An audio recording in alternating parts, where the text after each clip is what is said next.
A Bela e o Monstro. Capítulo 9. O resgate. Depois de algum tempo, quando se acalmou, Bela olhou para o exterior para ver se Gaston se tinha ido embora ou se ainda estava à espreita perto de casa. Não havia sinal dele, de Lefou, nem de qualquer outra pessoa, mas ainda não tinha a certeza.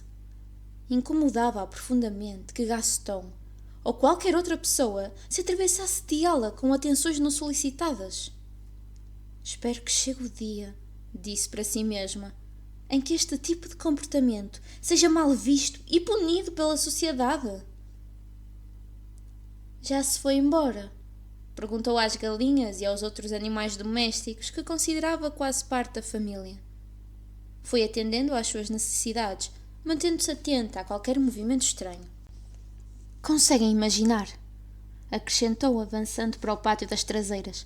Pedir-me em casamento. Eu, transformada na esposa daquele idiota?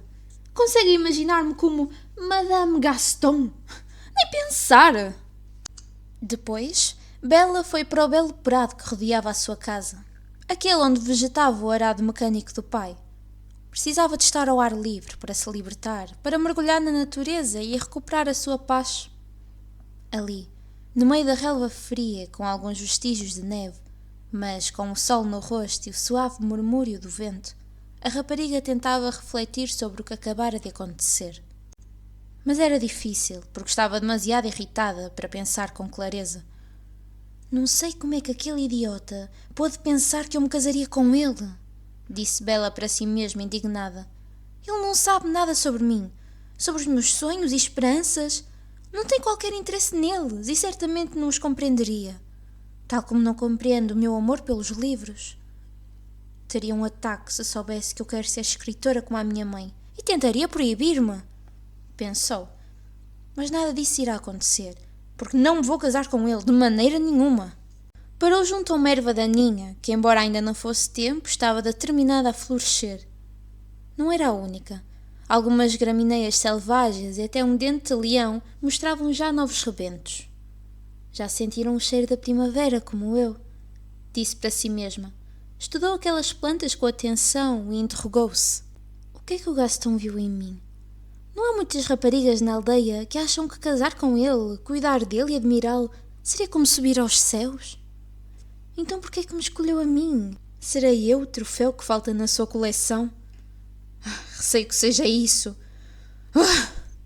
A pouco e pouco, a beleza do dia, ou o bem-estar que sentia ao ver os seres vivos a libertarem-se do seu sono de inverno e a prepararem-se para chegar da primavera, devolveu-lhe a tranquilidade que necessitava para organizar os seus pensamentos. Quero ver o mundo, aprender o que não sei, fazer perguntas aos outros e a mim, viver aventuras e encontrar alguém com quem partilhar tudo isso. Alguém que goste de mim, tal como sou, que valorize os meus passatempos e o meu trabalho, que me ame tanto que esteja disposto a partilhar comigo todos os fardos e rotinas da vida em comum, que seja divertido, generoso e inteligente, e que saiba ouvir-me. E o Gaston não é essa pessoa. Não me vou prender a uma vida que não quero viver e que nos tornaria a todos infelizes. Foi este o resumo da situação que fez para si mesma. A partir daí, a jovem tentou imaginar o que poderia acontecer a seguir. Sabia que para o Gaston o mais importante do mundo era ele mesmo. E depois disso, o que as pessoas diziam, as aparências, o que os outros veriam e pensariam dele. E era evidente que a rejeição de Bela tinha prejudicado a sua reputação e tinha-o humilhado aos olhos de toda a aldeia. Pergunto-me como reagirá. Será que vai simplesmente aceitar a minha rejeição? Será que vai insistir? Será que vai tentar forçar-me? Será que vai querer vingar-se? Bem, acho que não. Também não é caso para tanto. Disse para si mesma, tentando afastar essa possibilidade. Vai ficar amuado durante alguns dias, mas vai ultrapassar isso, espero. Este último pensamento deixou-a com um vago mal-estar, mas decidiu fazer pouco caso disso. Soprou algumas folhas de relva e desejou com todas as suas forças que os seus sonhos se tornassem realidade. Então, chegou até si o som de um galope. Julgou reconhecer o cavalo que o fazia. Alarmada, levantou-se e olhou em volta. De imediato, reconheceu Philip, que voltava para casa sozinho e muito inquieto. Bela avançou na sua direção quando o alcançou, Pousou as mãos na cabeça suada do animal, que tinha parado para esperar por ela e respirava com dificuldade devido ao esforço. Philip? Exclamou Bella, afagando-o e tentando tranquilizá-lo. O que fazes tu aqui? O cavalo estava a tremer. Bella examinou com atenção. Apercebeu-se de que tinha algumas feridas parecidas com dentadas nas pernas e na barriga. Felizmente eram superficiais, assim como os arranhões no dorso, que pareciam ser obra de pequenos galhos semelhantes aos que estavam emaranhados na sua crina. Viu também que havia sangue seco num casco. A rapariga suspeitou que não seria dele. O que aconteceu, Philip? Lutaste? Bella falava com uma voz calma e amorosa ao animal, que se deixou acariciar e levar até ao bebedouro no estábulo. Estava com muita sede. Muito bem, Philip. Bebe, bebe, dizia-lhe. Então, grandalhão, onde é que deixaste meu pai? Ao ouvir isso, Philip parou de beber. A sua crina eriçou-se e ele empinou-se. Parecia envergonhado. Queria ir-se embora. O que aconteceu, Philip? Disse Bella assustada, segurando-o e olhando para ele. Onde é que está o meu pai? Onde? O animal arregalou os olhos e começou a puxar por Bella. Queria contar-lhe que, quando os lobos atacaram, o medo se tinha apoderado dele e tinha fugido pela floresta, abandonando Maurice. Depois parou e, horrorizado com a sua cobardia, voltou para o ir buscar. Atropelou os lobos que lhe pareciam à frente, mas não encontrou dono, apenas um muro e um portão de ferro.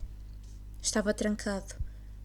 Philip relixou, chamando pelo seu velho dono, mas não obteve resposta. Então decidiu que tinha de ir buscar ajuda. Tinha de ir buscar Bella. E assim fez, sem se importar com o cansaço, com os lobos, com as feridas ou qualquer outra coisa. Seguindo o seu instinto, conseguiu encontrar o caminho de volta para casa. E ali estava ele, virando a sua grande cabeça para a floresta, puxando pela jovem dona, tentando comunicar a sua angústia e urgência. O que é que me queres dizer, Philip? Bella não percebia tudo o que o cavalo queria, mas percebeu que ele tinha vindo buscá-la e que o seu pai estava em perigo. Por isso acrescentou. Está bem, grandalhão, já percebi, vou contigo. Levas-me ao meu pai? Philip queria partir de imediato, sem comer nem descansar. Bella pegou no seu casaco, montou e partiram a galope. Em breve, perderam a vista a casa, o prado com o arado mecânico e a aldeia, e entraram na floresta. Quase ao mesmo tempo que nos campos do outro lado da aldeia, sozinho e zangado, Gaston caminhava sem rumo. Não queria ver ninguém, nem mesmo Le Faux. Não conseguia tirar da cabeça a rejeição de Bella. Não conseguia compreender. Ele era o melhor partido da aldeia. Todas as jovens queriam casar com ele. Mas a Bella não quer, disse o homem grande para si mesmo, confuso e preocupado. Fico doente ao pensar o que fez de mim esse não. O que é que os outros vão pensar se eu não conseguir o que quero? Será que vão deixar de acreditar que eu sou o herói? Que consegue tudo o que quer? Será que deixarão de me venerar? E depois, o que será de mim? Gaston começou a sentir o suor frio nas costas e a cabeça começou a doer-lhe. Tinha medo, mas nunca o confessaria a ninguém, nem sequer a si mesmo. De certeza que é porque estou a pensar muito. Isso é tão mau como ler, ou pior. Tenho de fazer alguma coisa. Concluiu com uma determinação sombria. Tenho de fazer com que a Bella me ama, nem que seja pela força. Com esta última ideia a ocupar-lhe o pensamento, Gaston regressou à aldeia, mas quando chegou à taberna sentiu-se de novo esmagado pela vergonha e pelo ridículo. Ficou à porta, sem se atrever a entrar, porque não se sentia capaz de enfrentar os olhares dos vizinhos, sobretudo aqueles que tinham assistido à sua humilhação. Le Faux teve de o ir buscar, de o fazer entrar, de afugentar os outros clientes com um olhar severo e de o sentar na sua mesa habitual, rodeado pelos seus troféus mais valiosos.